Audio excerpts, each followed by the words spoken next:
On this week's episode of the Crowdfunding Nerds, I have the privilege of interviewing Jeep Barnett, who was a former employee of Valve, and he had worked on the Portal 1 and 2 video game series, among other titles. Jeep is now based in Canada and works for a video game studio called Snowden. On this episode, we talk about ARGs, which are alternate reality games. We talk about marketing Portal 1 and 2. We talk about the differences between board games and video game development. We even cover industry predictions and the use of AI in video games. Let's get into it. Game begin. Let's go. Or the Alliance. Amazing. Well, Jeep, it's a pleasure to have you on the Crowdfunding Nerds podcast. This has been a long time coming. We've been sort of in correspondence for about 4 years, and we just always seem to be, passing ships and never able to work out a schedule. But I'm super excited to have you on. I'm excited to be here. You've done a great deal of marketing for Portal, and I'm certainly excited to get into the ideas of alternate reality games, which I know you've had a big part in, and just talk about marketing in general, but also talk about a bit of video game design and board game design. I know you've had your fingers in a lot of different areas. So welcome to the podcast. Thanks. Yeah, it's good to be here. I guess I'll give a quick introduction for people who don't know me. My name's Jeep Barnett. I'm a programmer mostly. I program video games. I worked at Valve for a very long time, I guess about 15 years. And now I'm still working in games at a place called Snowden Studios in Canada. And I've been there for about 4 years. And then, like you said, between those things and among those things, I've been working on ARGs and board games and a bunch of other various things. So yeah, that's me. I originally started working on Portal at Valve. And that just came out of a project that I was doing in college, which was very similar. It was called Narbacular Drop. It had portals in it. And since Portal, I worked on pretty much everything at Valve that there is, like Counter-Strike, Team Fortress, whatever, and all that stuff. And I think while I was there, I ended up working on a lot of different Portal-related things. So I worked on the co-op mode for Portal 2, and I worked on the Portal board game, which I don't know what year we shipped that, but that did pretty well. And lots of related Portal things here and there, bits and pieces everywhere. So yeah. Yeah, what's interesting, one thing that I found fascinating with the Portal board game is I actually have this little card here for those who are watching on video, and this got shipped with the actual board game. I thought it was a very clever idea because it's obviously a game which requires multiple people. Portal 2 has a cooperative mode, so if you give one for free, then the logic is that someone will buy a second copy to play with their friends. So I thought it was a very interesting marketing way to get people to use the board game to promote the video game series. It's interesting. I thought it was a good idea also, but a lot of people who bought the game found it very confusing. They were like, if I'm already a fan of Portal and I bought the board game, why do I need this? But then suddenly they realized they would play with their board gaming group and there'd be, 3 other people. It's a 4-player board game be playing with. And like inevitably one of them would be like, what's Portal? And they'd be like, here, take this. And so that was the purpose of that code. It wasn't for the person who bought the game. It was for their friends. And so, yes. Yeah, I thought that was a nice way to work it out. Yeah. So I know that the kind of infamous or famous catchphrase, the cake is a lie, which is sort of what's known for Portal, actually was birthed out of an ARG. It was sort of a precursor to the actual release of the game. Do you want to maybe talk a little bit about the evolution of that and how it came to be? Sure. Okay. I can give you a medium-long version of that. So, so when I was in college, making Narbacular Drop and other games, we had a team of about 7 people, artists and programmers. We worked together for a very long time. We had a lot of like inside jokes and just things we would talk about because we'd just known each other for so long. And it's kind of complicated to explain where it came from, but we kind of had this idea in our head of a cake. And when we started working on Portal, we were thinking about this scene where we're like, as you're playing through the game, you're in a facility, you don't know that it's abandoned, or you might have suspicions about it. And it isn't until you come upon this very like moldy old cake that you realize, oh, this has been here a very long time, and this facility is abandoned. And we were sort of thinking of the cake as like a turning point where you kind of realized the situation that you were actually in the game. And so for a very long time, when we worked on Portal, we always talked about, oh, how are we going to put the cake in the game? We haven't figured it out yet. And when the writers came on board, Chet Falasek and Eric Wolpaw, They kept hearing us talking about the cake, and they didn't really have an idea for how to use it either until when we first announced the game. We decided to do an ARG, which was alternate reality game website that sort of went along with that. And so when you went to the website, it was sort of a questionnaire form. It was like a personality survey form, but in the Aperture Science humor, where it's very satirical and very like a little bit dark and very confusing, kind of. And it had a lot of questions on it about cake. And as you answered questions in the form, like some of the little letters on the form would be glowing. And if you put all the letters together, it would spell out this phrase, "The cake is a lie." Um, and so that phrase specifically, that came from Chet and Wolpod. They sort of came up with that concept for it, where the cake is sort of like a reward that they're offering you, but there's something dubious happening, like maybe there is no cake or whatever. And we that was before the cake was in the game.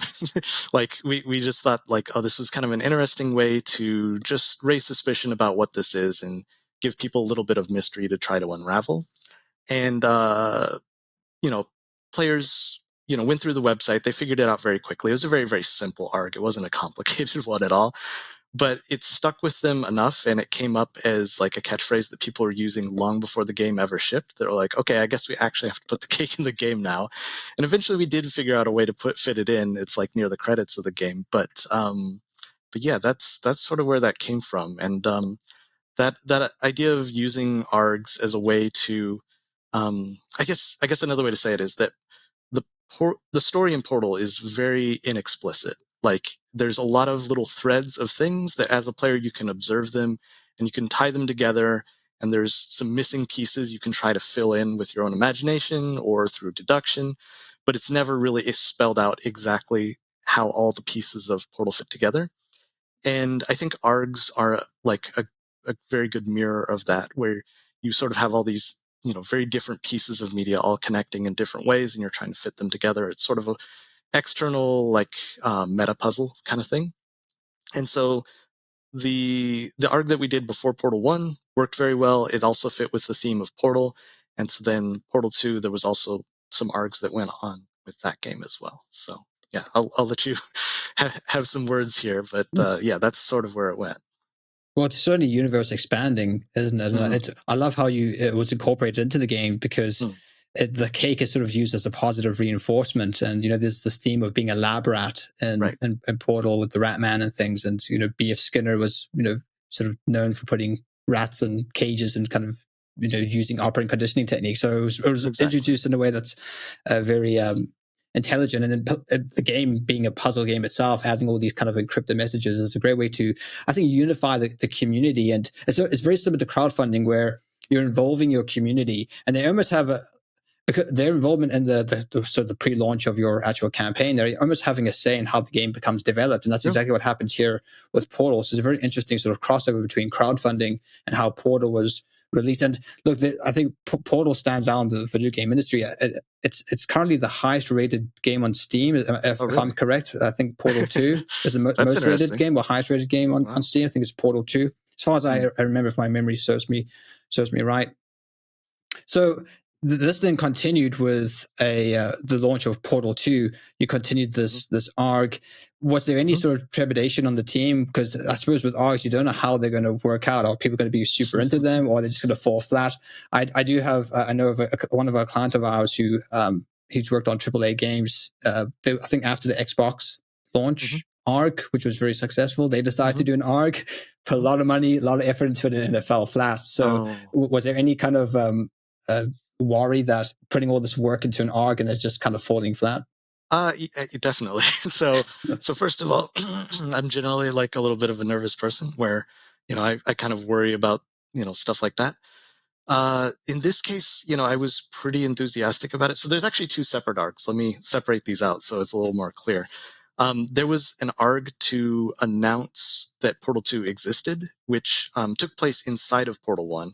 And that's not actually one that I worked on, but a lot of the people on the Portal 2 team worked on that, where they added radios into Portal 1. And if you picked up those radios and took them to locations, it would play a frequency sound, and then you would decode those frequency sounds. And that led to like a BBS system and all these other things. But eventually it was basically the reveal of Portal 2 itself before launch. The one that I worked on, which I think is what you're referring to, was leading up to the launch of Portal 2. And that one was intended to be much, much larger scale than any of the ones that we'd done previously. Like the website was super tiny. The radio one was somewhat big. Like it took a little bit for players to get through it. But the launch one was intended to be a multi-week experience kind of thing, and involved collaboration with like 10 different indie game studios. And so it had literally dozens and dozens of hours of new content and like real world locations and all the all the things you would kind of expect from a large scale ARG. So to answer your question though, the nervousness, like I was pretty enthusiastic, like, oh, I think this will be really fun, like as we started getting into it. And as we ran the idea by people who weren't working directly on the ARG, but were in the Portal 2 team or other people at Valve, they sort of had this trepidation where they're like, well, the people who participate in this, like, but what do they get out of it? And it's like, well, there's a mystery and there's a story to uncover. But then they're like, but then what? And so I think there is like, ARGs are a little bit tricky in that the people who participate in them, nobody gets to see every single piece of it, and nobody gets to understand every single piece of it. And so, like, what do you come away with at the end of it as a player, and what do you enjoy about it? And I think there are certain types of players who really, really enjoy ARGs. And there's some people who kind of like watching it from afar. And I think there's some people who are very confused by them and just don't understand the concept at all. And so, yeah, there was sort of this concern of, are we taking an audience who, is playing Portal, is a fan of Portal as a first-person puzzle game, or is a fan of Valve games, and showing them this type of game that they may not have seen before or heard of before, and will this connect with them? Will they understand it? Will they like love it or hate it? And like the answer was, we really, really didn't know. And so, yeah, there was a lot of worry about that. And then were you able to track in any metrics? Did it start off very popular and then it kind of died out, or was it the opposite effect where it was actually quite small in the beginning, then sort of exploded? It was pretty big off the bat. I think we made some good choices about how to direct players' attention to it. So so having a lot of other developers involved meant that we sort of had all those other indie developers also trying to bring attention to it or draw attention to it, whether they were doing it in like the patch notes of the game in sort of a mysterious way, or whether they were using social media to like draw attention to these sorts of things, and sending press releases and things like that. We tried to get as much focus on it as we could early on, and that got people excited about it. And they a lot of players were trying to figure out like, what is this thing? What is this mystery? And I think it sort of started big and it got bigger over time. So that was very successful, all those metrics and things. I think the thing maybe early on that was a funny idea that was not a great idea, like was we started it on April Fools because we thought it'd be interesting to sort of play into the doubt of like, is this an ARG or is this not an ARG? There's sort of an interesting mystery there. And I think a lot of people pretty early on did dismiss it as, oh, this is just an April Fool's thing. We shouldn't look at this or care about this. But the fact that it went on for multiple weeks meant that even people who dismissed it within the first few days kind of came back a few days later and like, okay, there is actually something happening here, because we trickled stuff out bit by bit as we went. So, yeah. Great. And then, it clearly was a success, because I think even to today, there's sort of this infamy around the actual. So in terms of ARGs as marketing, it can be very effective when implemented correctly, and that you get the community behind. In fact, I've got an example here. It's probably one of the oldest examples on it. I've got a book here. That's an autobiography called Diceman by Ian Livingstone, and he was one of the co-founders of Games Workshop, which then led to Warhammer 40k and those games. And he talks about how he first got into the video games industry, because he did transition to video games.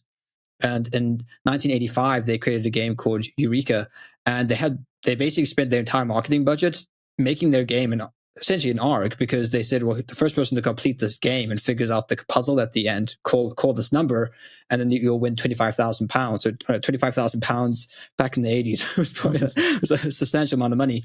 Right. So it was interesting that was their marketing push. It was, if you play this game, you could actually finish this puzzle and actually win a large sum of money. And so that became the kind of, that itself became the marketing push. It was a very interesting way to kind of market games. Yeah, I think you make a really interesting point there, actually, which is what we did doing it for Portal 2. There was already fans of Portal 1 and Valve who would be interested kind of regardless of like, what is this mystery? We brought them in based on their existing interest and their existing like understanding of the IP. Where if it's something that's a new IP, it might be hard to just sell it purely on mystery of like, what is this thing? Because people don't know what they're getting into. But from the outset, saying here is the goal and the winner will get this makes it very, very clear like where the ARG is going. I think for maybe an unknown IP or a new IP, that might be a better approach, is to like set the bounds or set the goals of like where this is going before you start. Where we could start very, very, very subtly because we already had brought along all the players from the previous fans. So yeah, there's a difference between the two, I think. Yeah. So I know Valve has, in a lot of regards, been quite innovative within the space. They've always sort of pushed boundaries. They've really opened up gaming towards the Linux community. And I know that Steam, I think, was one of the only places that accepted Bitcoin at one stage. It was like that and Microsoft until the sort of big block wars kind of shut that down. So what place do you see crowdfunding in having any relation in video games? Because I think one of the things for like an indie developer these days, it's so hard to stand out now. And we know lots of people who go into video game design and they say, wait, this is way more complicated than I originally thought. And then they say, actually, this might make a good board game. And they then transition to something that's physical.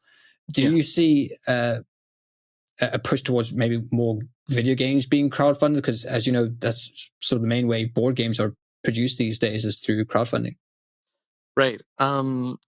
So it does feel like there was an era, and maybe that era has come and gone, where a lot of video games were going through Kickstarter as well.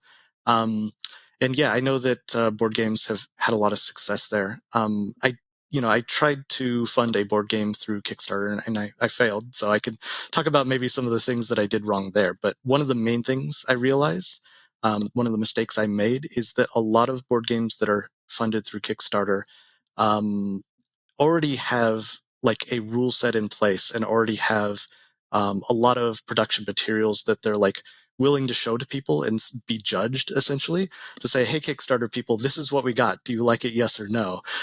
Where a lot of the stuff I actually did have those things, but I was using them as backer incentives to say, if you back this project, then I'll show you the stuff.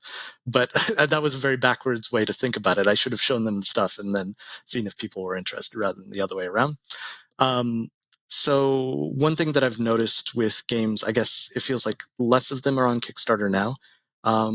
But at least in terms of Steam, a lot of the focus has shifted to early access games, where I think it's a similar mentality where developers are making their game and saying, this is what I got. You can play it right now. You can see what it is.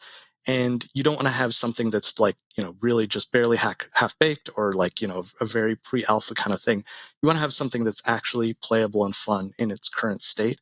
And the purpose of early access, there can be a lot of different purposes, but getting real feedback from players and making real meaningful changes to like iterating on what you have, but it has to start from a solid base. And so I think where Kickstarter, you have your video and you have your very, very, very long scrollable page of rewards, and you're showing all the things that your game is in its current state. And a lot of times, I know that people have been using Tabletop Simulator, where they're like, hey, you can play the game right now. You can go and play it. And I think that's a great strategy for board games because they can show exactly what the game is. With video games, they're in a more digital form where you have the ability to distribute them. You have the ability to make demos. I feel like early access, since it requires paying money or people who buy early access games are paying to the developers. It's sort of, I wouldn't say a replacement, but it's just another take on a similar concept. Of course, one of the main differences with Kickstarter, and tell me if I'm wrong, I haven't looked at Kickstarter in a while, is that you have to reach a funding limit before it's considered complete. And, if it doesn't reach that limit, then everybody gets their money refunded. I don't know if that's still how it works, but that's not really the concept of how early access works. Early access is a more traditional, you pay for what you get model. So, yeah. Yeah, and I think probably I didn't actually think of that in terms of comparing it to crowdfunding. I think you're absolutely correct. And I think another issue with Kickstarter is a lot of backers have been burnt by, I think well-intentioned developers who promise the sky and actually, oh wait, hang on a second, this is a bit harder to implement than we originally thought, and then they're not able to produce the game, or it's half baked. And Right. so having this sort of baby step, Right. we're working with you together is probably far safer for the game developer to actually implement.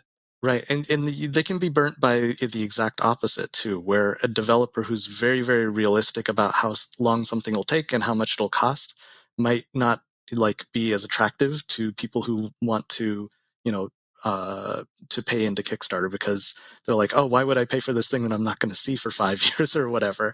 And so, yeah, it's a very, very careful balance between the two of how much can you promise and how much can you deliver, and where's the realism and fantasy and the lines between the two. So yeah.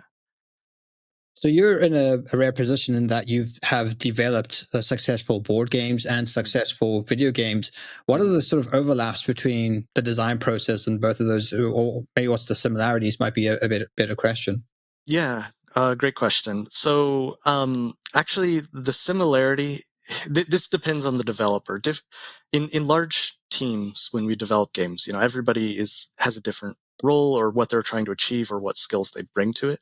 One of the things that I focus on a lot for video games, and also is the same in board games, is sort of the tactility of it, in terms of what is the feel of the controls, not just the mouse and keyboard in your hands or the control in your hands, but as you move your character, how does their momentum feel?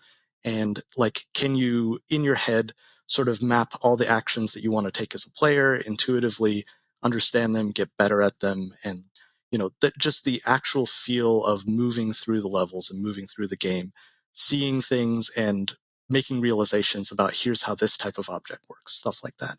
I think board games, the way I think about them, are very similar, where the pieces that you pick up and move have a very tactile sense to them, in a very literal way.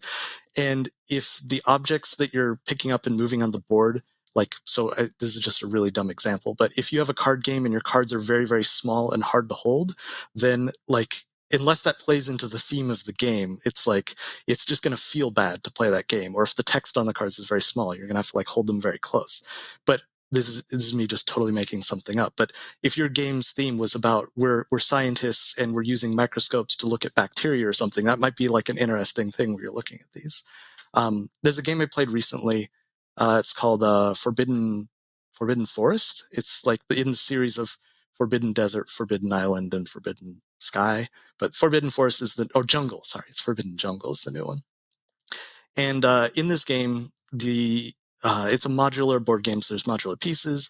And there's these little alien enemies. They're they start out as eggs, and then they grow into these little grubs or ant kind of things, and then they grow into these very tall spiders. And the tall spider pieces are way taller than you would think. like they're ridiculously tall, so they stand out as oh, this is important. It's the thing you want to avoid the most. They can hurt you as a player, right? But when I play this game with my wife, the thing that we noticed a lot is that when you are trying to the pieces move on their own, sort of through this kind of board game AI that allows them to move. But anyway, when you move the pieces, if you're not careful, you knock over the tall spiders all the time. As you're moving your hand, you'll just hit them and they'll fall over because they're so wobbly and they're so unstable. And at first we were getting kind of annoyed by that. Oh, it's annoying that these pieces they keep toppling over. But then I don't know if this is the intent of the designer, but this is how I feel, is that it actually forces you to be very, very careful as you're moving these pieces, almost as if you were touching something that you don't want to touch, that's a little bit scary or a little bit a little bit creepy. And so just moving these spiders around the board gives you this very, very creepy, like very careful, precise feeling that actually fits the theme of the game really well. And I really love that.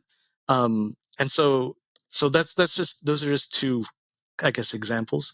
But when I'm making games, so I made the Portal board game, which has a modular board where the pieces connect together, and every turn you're picking up a piece off the board and connecting it to a different part of the board. For me, like from the very start of the game, there was many things that changed through the design, but the thing that kind of always was there was that piece of how does it feel to pick up a piece, flip it over, and put it somewhere else, and is it satisfying to snap those pieces together? And so very early on, I was using a laser cutter to cut those pieces to make sure that they fit together really well, and that feeling of like snapping pieces together felt good. So I don't know. That's the similarity to me, is like, what is the tactile feel? So differences. There's a lot. I would say the difference is board games, in terms of design, need to be, well, this is my opinion. This isn't every board game. This is just my opinion. Very, very simple, because the people who are, instead of a computer calculating the score of the game or calculating, any different interaction, it's the players who are doing the calculation. And again, it can depend on the game. There's this space game I love. I'm sorry, I can't remember the name, where you're doing these insane like calculations and like, doing a bunch of like actual scientific calculations. That fits the theme of game. That's fine. But for like simple games, you want to have very, very small integer type numbers that people can deal with. You want to deal with the numbers on dice that people, even though it's only randomizing a number between 1 and 6 or 2 and 12, you want people to be able to understand, intuitively be able to add and subtract numbers very quickly so that you can get the results and move on. Where with video games, of course, you have like, especially in modern games, you have a much more analog space. So, the speed that the player is moving is not an integer number. It can be anywhere between, 0 and, 10,000 or whatever in a floating point range. And the computer is doing all the calculations for you. So you have a lot more, I guess, ability to, you can say, like, as the player's flying through the air, we also have some wind effect. We also have some magnetism effect or whatever. So that's, in terms of being a programmer, I think about the numbers, and it's sort of integers versus floats of like, or decimal point numbers in terms of how you want to calculate and present things. Yeah, very quickly, your board game design can turn into math the game unintentionally, Right. because you got all these cool ideas, and they might work in a video game setting, all those kind of interesting things, but you have to really make them into some form of abstraction in a tabletop game. Yeah. I like, so in the Portal board game, the things that I liked was that the most number of points you can ever have is 8, basically. And I actually have a little piece here. So it's these little cakes that you have on the board, little Portal cakes. And so you have a full cake that you can collect, but that's it. That's the most points you can ever have. And so there's no like really complicated method. The other game, the failed Kickstarter that I talked about, I'll talk about it very briefly because I think it fits this example. So it's called Seven Seas, and it's a pirate. You're all fighting over the treasure that you've collected as pirates. And in this treasure, like what I ended up doing was, it's actually like these little physical rock pieces, and each rock is a different size and a different weight. And at the end of the game, I didn't want players to have to like add up their score, because it was kind of annoying to be like, this piece of treasure is worth 10 and this piece of treasure is worth 70. And, I mean, that's an easy calculation, but it was just too much to add up at the end of the game after you'd collected all your booty. And so I was like, oh, if it used the weight of the pieces and you just weighed them, so this box transforms into a scale, basically. So it's a balance scale. And it's just a question of who has more stuff, heavier or less heavy.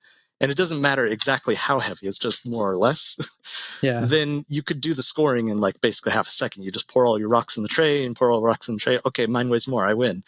And so that was a case where I wanted to have those, again, tactile aspects of feeling the weight of things, because you look at these rocks and you're like, maybe this one weighs more, maybe not. You can hold them in your hands and kind of judge and guess it. But you're sort of making choices based on that. And then the calculation aspect, I wanted that to be completely simple. I think the original version of that game, I was using domino pieces where you were counting the pips on the domino. And that's what I was like, I hate counting these pips. I just hate it. And so that's when it switched over to using weights. So yeah, that's how I think about things. Yeah, well, I think that's certainly clever. Have you ever thought of going back to Kickstarter and launching that? We have many clients who, you know, they attempt, fail, they retweak some things, go back and are successful. I know you've already mentioned that you've made some mistakes that you've learned from. So is that something that you think you'd ever return to? I've thought about it. I think one of the bigger mistakes that I've thought about with that specific game is that so this is something I learned through the process, is that one of the most expensive manufacturing aspects of the board game, at least what I discovered, I could be wrong, was literally the weight of the pieces. The heavier your pieces, the more it cost to manufacture, no matter what materials you're using. And since like a core aspect of the game was the weight, like I sort of decided that before I realized that manufacturing sort of catch.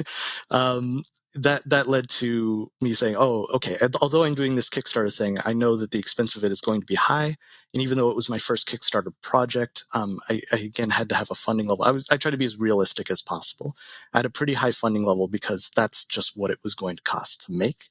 I think what I've noticed with successful Kickstarter board game developers who've done several successful projects is that they started out with something very much a lot more simple or a lot smaller as their first project. You know, they succeeded on that and earned some trust or earned some fans. And then they took some of that fan base into their next project, which they could increase the size of a little bit. And they kind of worked their way up from smaller to bigger to bigger to bigger until they're, you know, working on these crazy miniature games for, you know, Dark Souls or whatever. So, you know, it doesn't start at that large size. It starts smaller. And so I think if I were to like go back to Kickstarter again, I would go back with something that's smaller than this one, and something that's maybe as small as I could possibly make it and feel, you know, happy about what the design was, and then go from there and try to build up. And maybe eventually I would end up back at this same place and say, hey, it's the revival of this game that I thought was good. I still think it's good. It just it didn't fit the market, or I didn't have the base that I needed to build that. So yeah, I've thought about it. At the same time, what is that very simple game that I think fits the market or fits my starting from scratch? I don't know. I've thought about different games and I've worked on things, but I haven't really come up with something I was happy with yet. And then I know you might want to talk a little bit about some of your latest projects. I know you've done some video games and things. Do you have any board games you're actively working on, or have you just kind of shelved things for the time being? No, I don't have any board games I'm actively working on right now. I'll just mention a few things just because maybe they're interesting. I was working on a game where you are building trees, where it uses like a deck of cards, and each part of the cards is like a different tree limb, and you're sort of like building it up. But I couldn't get the rules in a way I liked, and also like as I was working on that game, several other very, very, very good games that were kind of similar came out, and I was like, oh, they kind of beat me to it, and I like their rules better than anything I came up with. So that one kind of got shelved. And then another game. This one's really silly. This is something I've worked on for a long time, but haven't touched for a while. I was working on this adaptation of Settlers called Shotlers of Catan, where you put shot glasses on the board and it's a drinking game. And I think the rules for it are pretty good. I just haven't touched it in a while. Maybe I could go back to that. But it's just a rule set. Of course, anybody can take Settlers of Catan and put shot glasses on the board. It's just a little tweak to the rules that's kind of fun.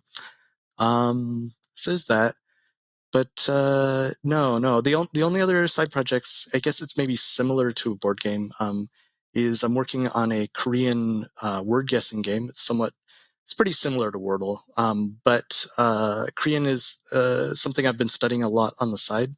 Been learning for about 7 years, and so last year I launched a web game called Sungun, and it just means double carrot. As you guess the words, it gives you hints that are either fruits or vegetables, and each fruit or vegetable is a Korean pun. It's very hard to explain in English. Each fruit or vegetable is a Korean pun that explains or gives you a hint about the word that you guessed, and and the correct word. And when you get 2 carrots, that's the winning condition, because carrot means exactly correct in Korean, kind of, as a pun, at least. Maybe this is a nice visual aid. So yeah, you get the 2 carrots, you win. That's how the game works. And it's somewhat board game like in just the sense that you could play it as a board game. And in fact, after I launched the game, there was some fans who sent me a message who were saying their son plays the game. They're both Korean, obviously, but their son plays the game and is like, it's kind of a nice like way to practice vocabulary. Like, he's pretty young. He's like 6 or 7 years old. He's learning new words and stuff like that. But since it's a daily game that you play once a day, he would finish the word of the day, and then he would be like, I want to play more, but you have to wait till tomorrow. So what he started doing is saying, okay, I'm going to come up with my own secret word, and Dad, you guess the word. And so, he would, have the secret word in his head, the dad would guess, and then he would draw a picture of an apple and a banana or whatever. And they would continue like that. And you can think of it just like playing hangman on paper, right? Where, as kids, we all played hangman on paper. And so, that, in a sense, you could play the game as a board game. You could play it, just one player versus another, or maybe there's some like we're both trying to guess each other's puzzles. I know there was like a really good card game that came out a couple years ago. Sorry, it's by the Oatmeal, who did Exploding Cats, and then he did another game after that was about word guessing. And I don't remember the name of the game, unfortunately. But it was a pretty cool word guessing game that's sort of like a hangman, where you're each trying to guess each other's words at the same time. And there's these modifier cards that like make it harder or easier. So like these special actions or skills. But I don't know. Maybe there's a version of Sangun where I could do a board game version of it. But it's very, very, very localized to Korean market. Like, it's not going to play outside of that. I don't know. I'd have to think about it more. Maybe. Well, I like the fact that you said you had this tree game and you understood that the market already has that sort of scratched out. So Right. that's also important when we are thinking of launching a game. Does the world need this, or Right, does it right. already exist? So it's important to know what's out there. In terms of the future of the video game industry, maybe you want to talk about what you're currently doing in the project, maybe some of the projects you're currently working on. What is your sort of thoughts on how things are moving forward? I almost feel that it's so difficult for, I think, particularly video game developers now to really produce anything different, because there's so much competition. You almost have to fight against the free-to-play model that I think Valve popularized, where it's you got these really, really great games. Like, why should I go play a new first-person shooter? I can jump into Team Fortress 2, which I've been playing for years, and there's a community there, and so it's very difficult to get people to sort of jump from something that they're used to into something else. So, how do you see the future of the video game industry and market sort of moving forward? This is a really, really tough question. Like, obviously, but it's especially tough question for me because I'm not a businessman. Like, the things that I've worked on have been the things that I find exciting, that I think are cool, that I want to share with other people, that my friends and family like, and I'm like, oh, maybe there's something more to this. They just come from conversations or ideas in my head, and I think about like what is cool, what will the player enjoy, like. Will myself or some hypothetical person, are they going to like this in its final product? If I can imagine what that final product is. But I've been wrong many times. Like, I don't, I'm not always right about what I think is cool and what people agree with or don't agree with. And so I feel like if I were to give any advice, it would be, please don't listen to me, because I don't have the answer for you. But if I had to take some like guesses, I think the thing that I've noticed over the years, I don't think it's happened suddenly. It's been a very, very slow thing. Is that I'll try to explain this with an analogy. I think it's a very simple analogy. When you look at movie releases, I'll just pick a completely wrong number. I'll say there's 200 movie releases a year. Obviously, this is wrong, but there's 200 movie releases a year. your plan personally on which movies you're going to watch is you're not going to watch all 200 of them. You might watch 10. I'm just picking a random number again. You might watch 10 of them.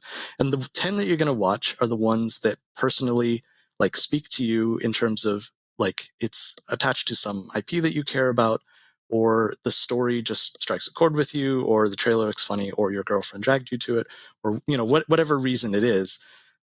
There's some set of 10 movies that you're going to watch. And then somebody else who could even just be your best friend is going to watch a different 10 movies. Some of them might be the same as you, but they're going to be pretty different. And somebody else that you don't know is going to watch 10 movies that are going to be completely different from those. And I think what it is that the 10 movies you watch and the 10 movies that your friend watch, you can actually both be like, these were the best 10 movies that I could have watched out of the 200 possible. And I think the same is true with games. There was a long time where there were these sort of very, big budget tentpole games, GTA and things like that. There still is, Assassin's Creed, stuff like that, where there's sort of an expectation that this is the game that absolutely everybody is going to play. And then, next month there might be some other game that absolutely everybody is going to play. I think that has completely changed, where now the game, like one person is going to be like, Baldur's Gate is what I want to play. That's the thing that I'm super interested in. Somebody's going to be like, I don't care about Baldur's Gate. I want to play Cyberpunk. And somebody's going to be like, I don't care about that. I want to play Sangun because like I like Korean word games. And then some people hate word games, So I think what we're seeing is that there's sort of a game for everybody. Literally everybody can be like, there's some game out there that is perfect for me. And you can, that can be your hobby game, or that can be something that sort of sends you off on a string of finding other similar games. So yeah, mostly I'm just talking about variety. There's so much variety, and not everything has to appeal to everybody. You can make a game that appeals to a more niche audience or a more specific audience that you care about. So then the important part, the part I haven't mentioned yet, is that audience that you're speaking to that will really love the hell out of what you're making might be small. And so the thing that you're making needs to fit the size of that audience. Like if you think that there are, 1,000 people who really, really will love your game, budget accordingly. Make a game that if you only sell 1,000 copies is okay for you. And don't, expect it to be, a huge blockbuster title that has to compete against Call of Duty, that has to compete against whatever.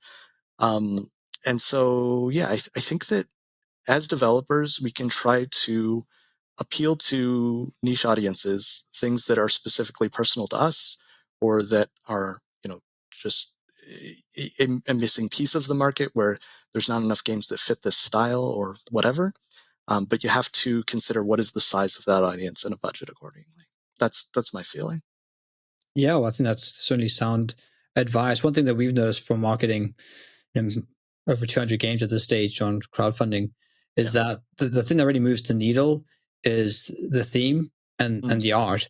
So we really, before people even know what your game is about or what you're doing in the game, they need to feel like, oh, this is a world I want to be in for a long period of time. This is the world I want to immerse myself in. And once they kind of check that box, okay, I'm willing to immerse myself in this world. The next question is, so who am I? What am I doing? And then it goes into the most like mechanical specifics of what type of game is it? Is it a first-person shooter, or is it like a deck builder if it's a board game, whatever? So I think that's great advice. Is having people understanding like what are they getting into from the first moment they see it, and when they see it, knowing that it's a different game than some other game, not getting it confused with something else, having an identity that makes it stand out from other things is so important. have you seen any of these games that sort of try to blend video game elements and board games, so like some type of augmented reality or some type of components that have some type of digital system connected to them? We've marketed a couple of these, and I think that the danger is people either want a video game or a board game. These things they're kind of like oil and water. I think it's very difficult to get that combination right. Yeah. The reason I laughed is because I remembered a game from my childhood. I think it was called Dark Tower or Black Tower. I can't remember exactly, but it was this round board game where in the middle there was like this physical black, huge plastic tower that had like 3 triple D batteries or whatever in it. That you every turn you'd press a button and there would be like these things inside that would spin and like it would stop and glow and be like, oh no, the monster's coming or whatever. Like that. That was the game to me that was sort of like the first like blend between those two worlds that I played, where it was like, wow, there's this combination. But I kind of agree with you that it feels like the audience of people who likes board games and likes video games, there's of course some crossover, but in some ways they're very divergent from each other. Yeah, it's really hard to blend those two together. I don't know. I can think of there's been a few. So as an example, Civilization just came out, the new version, and I think that is a game that kind of, in some ways, has like the aesthetic and the feel of a board game, even though it's an electronic game. It's just always been that way since the first one, um, and it's a hugely popular series. So, and there's other games like that that I think try to connect between the two. And then from the board game direction, I don't know. I think it's harder to the only other one that comes to mind is Space Alert. Like just as a game that I enjoy. So Space Alert is you are a bunch of people all on a spaceship that you're trying to just barely hold together, and it's instead of being turn-based, it's time-based, and everything happens in real time, and so you're all kind of arguing and trying to do all these actions within the ship and get everything done. And the timer that you have is a soundtrack, like that you play just on your phone or on your computer on the side. And as that soundtrack plays, it'll announce like what are the incoming enemies and what are the incoming threats and things like that. And then sometimes it'll go to static, like shh, and when it does that, it means players aren't allowed to talk to each other.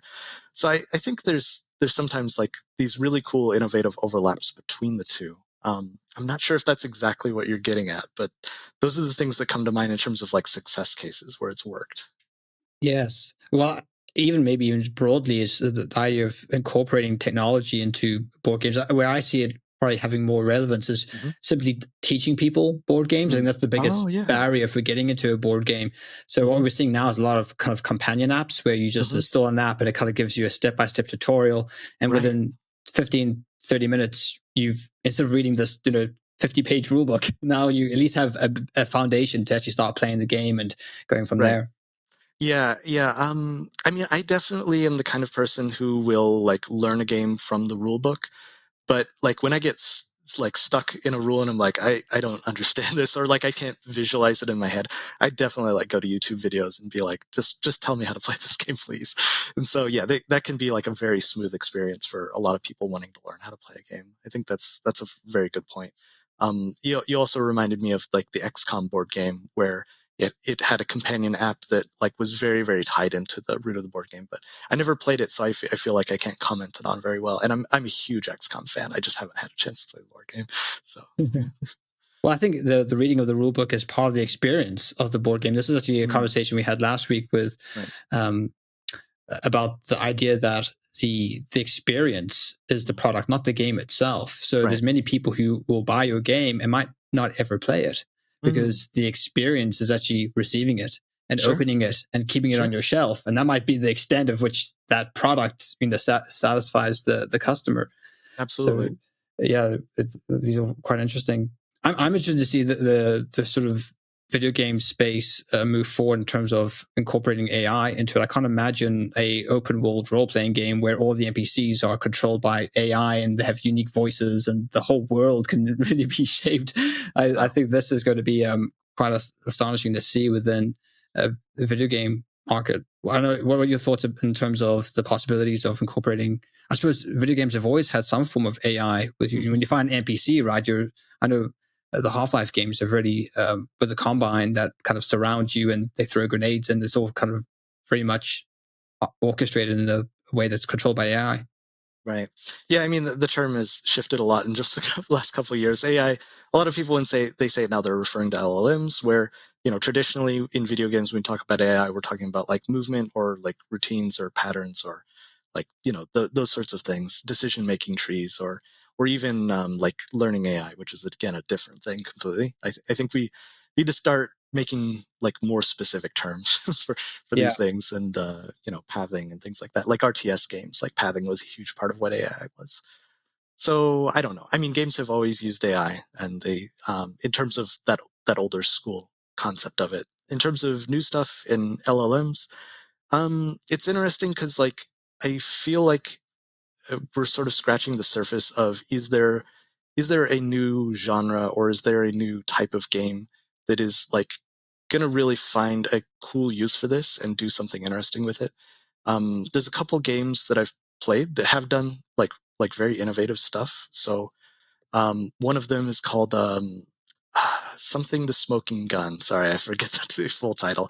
Find the Smoking Gun, I think, or See the Smoking Gun. But anyway, it's a game where it's a sort of a normal adventure game. It's a murder mystery. You're in a house. You're a detective, and you're trying to solve what caused the murder.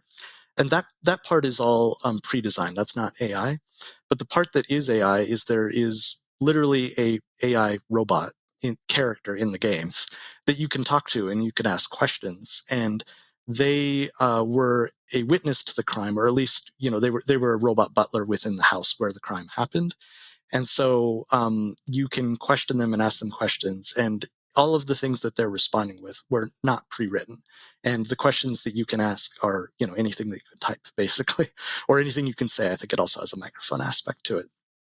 And so it's interesting because, like, it within its own character and within the context of the fiction of that world and what events it witnessed, it it has responses that logically make sense that you can use to like try to answer the questions you're trying to answer. Just the evidence that you like pick up in the scene is not enough to piece everything together. You have to ask these questions and start digging into it. I think it's really fascinating. I think it's a pretty good use of how that works. And I think one of the brilliant things about it is by making the character a robot that you are talking to, it means that if it makes mistakes, you can say, well, that's the fictionalization of the mistake. It doesn't have to respond as a real human would. So I don't know. I think that's pretty interesting. I saw a game where you are a vampire trying to convince people to let you into their house because you're not a vampire, you know. And you have to basically trick them. I think that's interesting too. I played it a tiny bit. I saw one where you're in you run a mage's store, like not a convenience store, but like a apothecary kind of like potion making store. And so customers will say what they're looking for, which can be kind of a randomly generated, like I need a hammer that also catches things on fire, or whatever, like some mishmash of things. And you have to, taking the ingredients in your shop, combine them in ways that sort of builds something resembling what they asked for in the first place.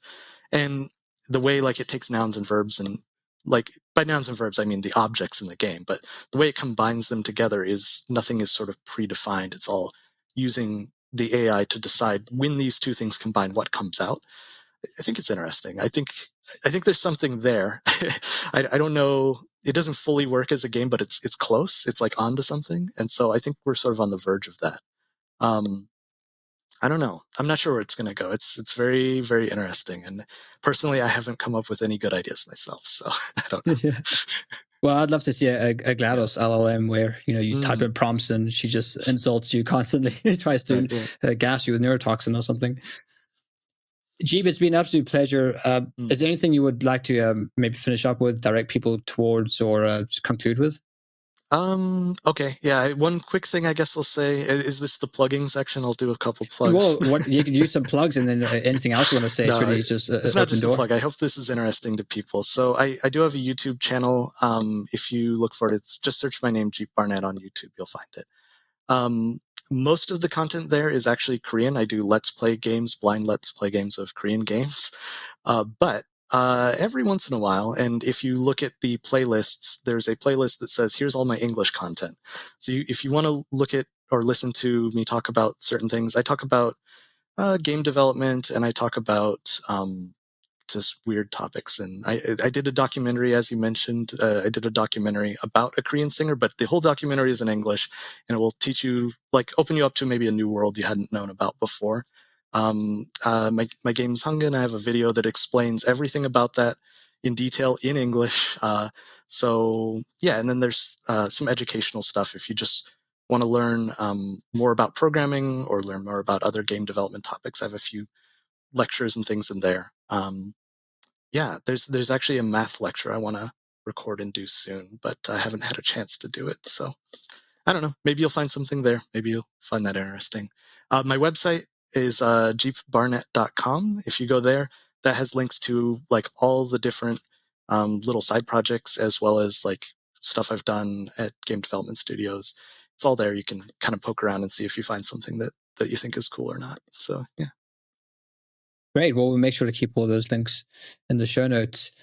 Yeah, once again, it was a pleasure chatting to you. Probably talk to you for forever about these types of topics, but we have to end it at some point. Yeah, folks, check out the links in the show notes. And I suppose until then, Robot Richard, sign us on out. Thanks so much. Bye. Well, that's all the time we have for this week's episode of Crowdfunding Nerds. For more resources, articles, and to listen to past podcasts, please visit us at crowdfundingnerds.com. And if you have a crowdfunding question, we also have a page on our site where you can send a message directly to us. Please visit crowdfundingnerds.com/question. And if your question is a great question, we may include it in a future podcast. Thank you all again for listening to this week's episode, and we'll see you next week. Stay nerdy.